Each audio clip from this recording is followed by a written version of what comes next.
preparation are the keys to working safely and efficiently. We're going to do a walkthrough of the job site. We're going to identify any potential hazards, and then we're going to formulate a work plan. And that work plan is going to take us to our job briefing. Also, we're going to look at how we prepare for emergencies, and finally, how we set up the work site to maximize our safety and efficiency. Let's get to work. Sounds good.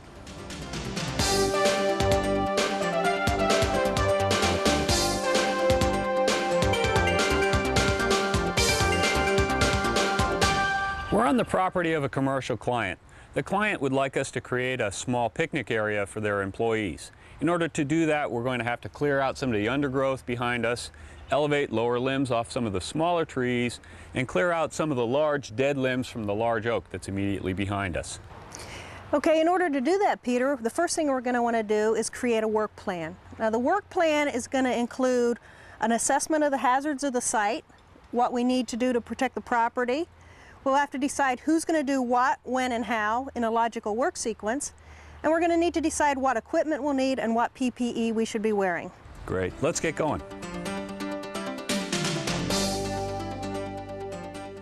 The reason we've been hired is to remove some of the dead trees and some of the dead branches up higher in the trees to make it a little bit safer for the people on the property.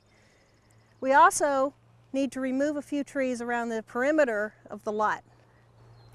Once we know what we're doing and where we're going to be working, we have to assess the hazards of the job site. Now, one of the first things we noticed when we came in the drive was a primary conductor right out by the street next to a tree that we have to remove. Walking through the property and in the area where we're going to be removing trees and pruning others, we notice a lot of stumps and roots, trip hazards that we'll have to be dealing with. Often the undergrowth too, we've inspected and found some poison ivy, so we're going to try to steer clear of the patches and the vines going up some of the trees. We also need to take precautions to protect the property. For example, we have a nice fence here, which means we're probably going to have to rope some of the branches down to avoid damaging it. We also want to protect some of the smaller plants. For example, we can cover some plants to protect them, and in this case using a garbage can that we'll use later on for cleanup. Other things can simply be moved out of the way, so we'll remove these chairs. The next thing we'll have to do, once we've assessed everything that we're supposed to do on this property and we know what the hazards are, is pull the crew together for a job briefing. Now, what the job briefing is going to consist of, with all the crew assembled, is going through what the job is, what the hazards attendant with that job are, and then looking at the ways we're going to reduce those hazards and what personal protective equipment we need to use. Also, we're going to make the specific job assignments at that point, who gets to do what.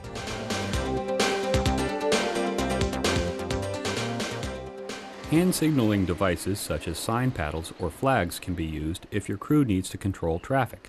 To stop traffic, extend the flag away from the body with one hand and signal stop with the other, or use the stop paddle. To motion traffic to proceed, lower the flag or turn the paddle to the slow side and motion with the other arm for traffic to proceed. Flag signaling should only be used in low speed or low volume traffic. The flagger ordinarily positions himself on the shoulder of the road in front of the cones or within the coned area.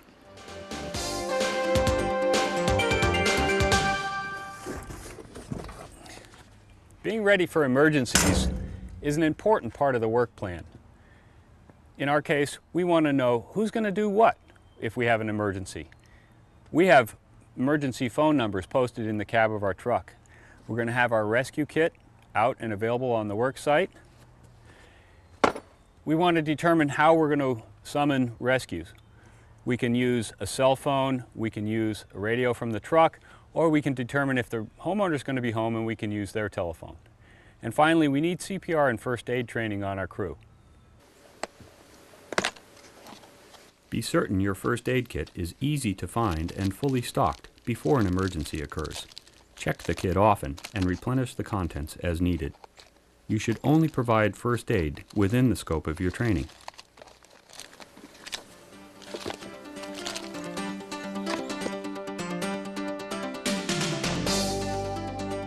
This is a bowline. It can be used to loop an end of a rope around an object and snub off to that object. We start with an overhand loop. The tail of the line comes up through that loop, around the standing part of the line, and back down through the loop.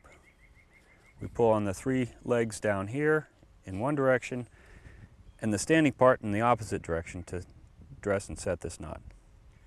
This is commonly referred to as a double bowline. You can use it to create a loop in the rope if you need a loop to maybe attach a piece of hardware or carabiner. You're going to start with a doubled over section of rope with a bight in the end. Take an overhand loop. The bight is going to come up through that loop, go around both the tail and the standing part of the line, and back down through the loop.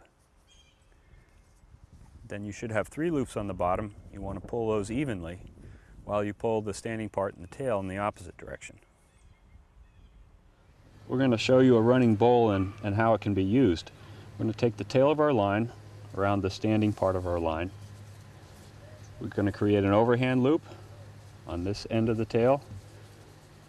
The other end of our line comes up through that loop, around, and back down. Dress this and set it, and then we run it up into the tree.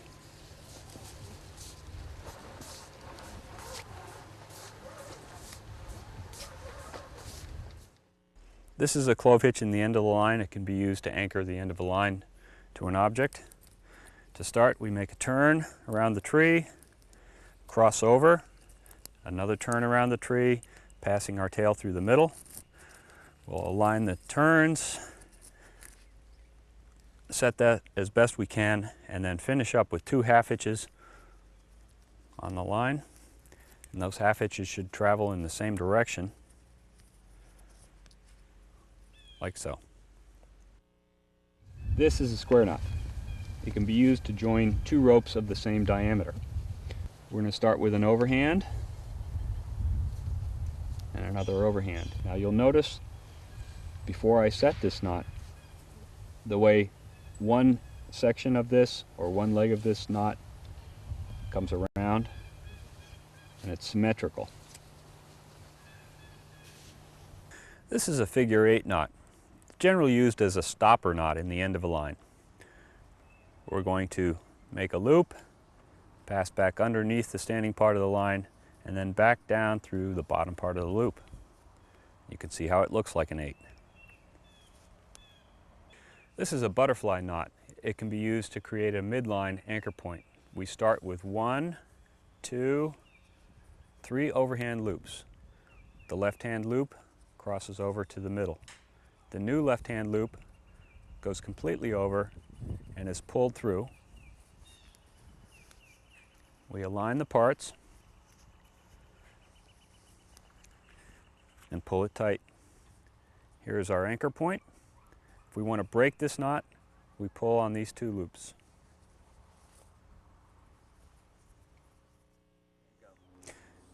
Here we're coiling a rope.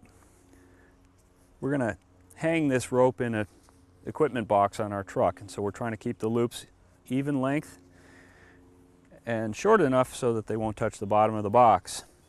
Also, while we're coiling this rope, we're inspecting it with my hands. When I get down to the end of the rope, I'm going to take the end, make a couple of tight turns around the coil, pass a bight up through, put another bight through that, and double it back over to create a secure hanging point. By reviewing this video and Workbook Chapter 3, you should learn how to inspect a job site in order to identify what to protect during the operation, as well as to recognize worksite hazards. Be able to understand a work order, know how a work plan is created, and how and why a job briefing is conducted. Be able to tie and know the uses for a variety of knots. Learn the ground worker's role during an emergency, and be able to judge when it is necessary to control traffic with a flag person. Now that we have our work plan and we've conducted our job briefing, I think we can work a lot more safely and confidently. On behalf of the ISA and the NAA, please work safely.